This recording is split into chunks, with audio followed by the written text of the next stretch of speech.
Merhaba， 大家好，我是宝田。今天我要分享一道土耳其菜——奶酪蘑菇炖鸡。把白蘑菇切成小块，彩椒切成小块，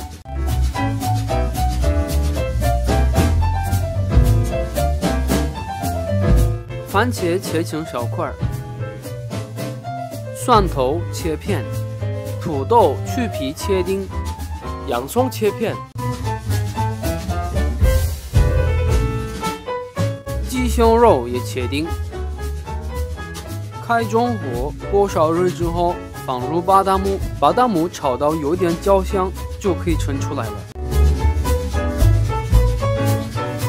放入鸡肉，煎到表面焦黄后盛出来。如果用的不是不粘锅，可以放点油，为了保留鸡肉里的水分，吃起来不柴。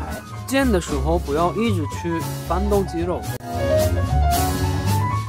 过热后，放入黄油、蒜头。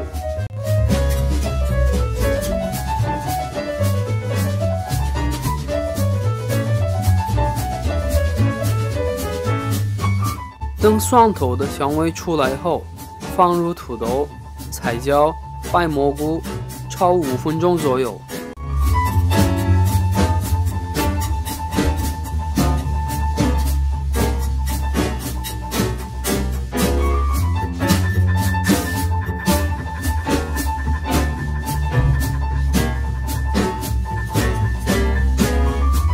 放入洋葱，等洋葱炒到半透明后，放入鸡肉。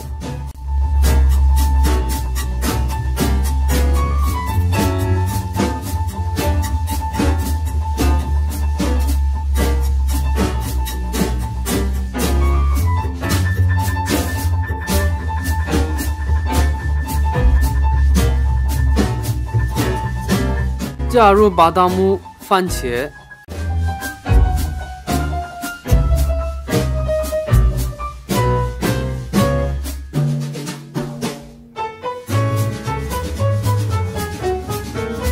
放盐、黑胡椒、百里香，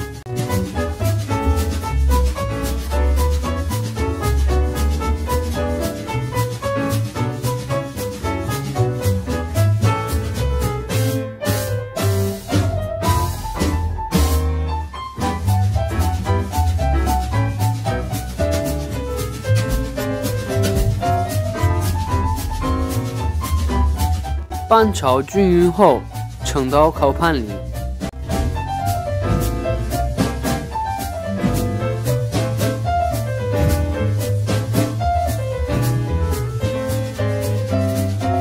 撒上马苏里拉奶酪，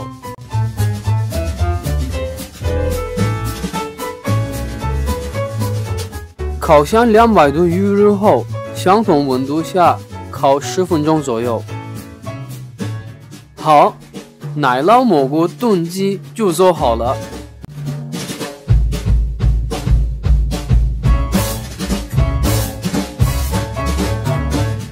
这个菜可以配米饭、面条、面包。Afiyet olsun，请慢用。